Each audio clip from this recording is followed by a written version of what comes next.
سب سے پہلے یہ بات یاد رکھیں، حقیقی مدد اور استعانت صرف اللہ ہی کی ہوتی ہے۔ اللہ تعالیٰ کے چاہے بغیر کائنات کا ایک ذرہ بھی حرکت کر سکتا نہیں۔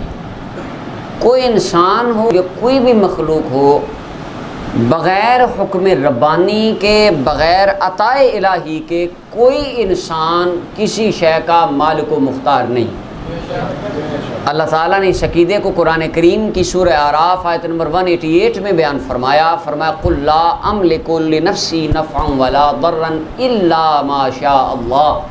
میرے حبیب اعلان فرما دیجئے، میں ذاتی طور پر بغیر عطائے الہی اور عطائے ربانی کے اپنی جان کے لیے بھی کسی نفع و نقصان کا مالک نہیں ہوں۔ ہاں الا ما شاء اللہ، اگر اللہ چاہے تو مصطفیٰ ہر شے کے مالک و مختار بن سکتے ہیں۔ اللہ کے چاہے بغیر کچھ نہیں ہے، لیکن اگر اللہ چاہے اور کسی کو عطا کر دے تو سارا کچھ ہی کر سکتا ہے۔ یہ عقیدہ بھی ہمیں قرآن ارشاد فرماتا ہے۔ سورہ صاد کی آیت نمبر 35 سے 39 تک 4 آیات بینات اللہ تعالیٰ نے تسلسل سے بیان فرمائیں۔ سلیمان علیہ السلام کا ذکر کرتے ہوئے اللہ ارشاد فرماتا ہے قال رب اغفر لی وهب لی ملکا لا ينبغی لأحد من بعدی انک انت الوہاب۔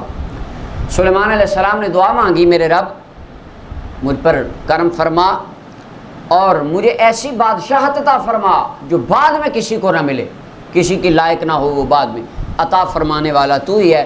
تو اللہ فرماتے ہیں ہم نے ان کے لیے ہوا کو مسخر کر دیا، ہوا ان کے تابع کر دی، ہوا ان کا تخت اڑا کے لے جاتی تھی جیسا کہ آتا ہے کتابوں میں، اور فرمایا ہوا ان کے تابع اور جن شیاطین ان کے تابع، ہر طرح کے سارا کچھ ان کو دے دیا، اور فرمایا ھذا عطاؤنا، یہ ہماری عطا ہے جو ہم نے سلیمان تجھ پہ فرمائی ہے۔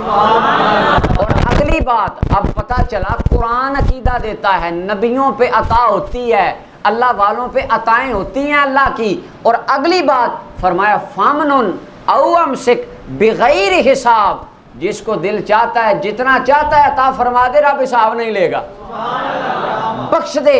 فامنن احسان کر، جتنا دل کرتا ہے دے دے، او امسک جس کو دل کرتا ہے نہ دے، جس کو دل چاہتا ہے عطا فرما دو، جس کو نہ دل چاہے نہ دو، بغیر حساب، رب حساب نہیں دے گا۔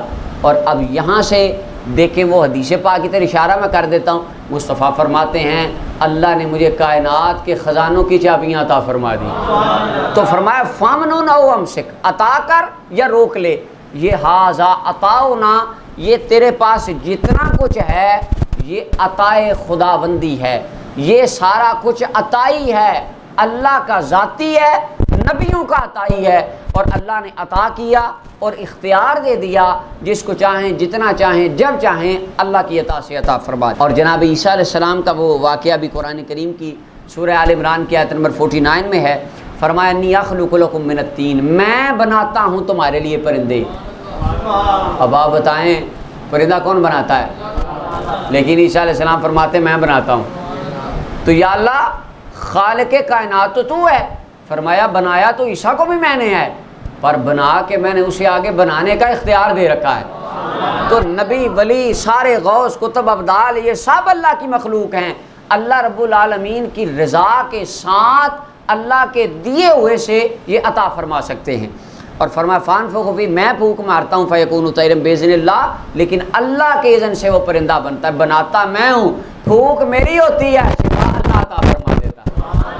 تو یہ قرآن، اور فرمایا وابرئ الاکمہ والابرص، جو واحیی الموتیٰ باذن اللہ، مردے میں زندہ کرتا ہوں، کوڑی کا مریض آئے میں شفا دیتا ہوں، اندھے کی آنکھوں پہ ہاتھ پھیروں شفا، آنکھیں میں کھولتا ہوں، لیکن باذن اللہ، کام اللہ کی اجازت سے ہوتے ہیں۔ تو یہ ذاتی اور عطائی کا فرق اللہ تعالیٰ نے قرآن کریم میں بیان فرمایا کہ انبیاء کرام کی جتنی قوتیں تھیں، جتنی شانیں تھیں، یہ خدا داد قوت کے ساتھ تھیں، اللہ کی عطا کے ساتھ تھیں۔ اب قرآن کریم سے یہ بات واضح ہو گئی کہ انبیاء و اولیاء، اللہ والے، اللہ جس کو چاہے عطا کر دے، اور وہ اللہ کی صفات کا، اللہ کی مدد کا مظہر بن کے مدد فرما سکتا ہے۔ یہ قرآن کریم نے کلیئر طور پر ہمیں ارشاد فرما دیا۔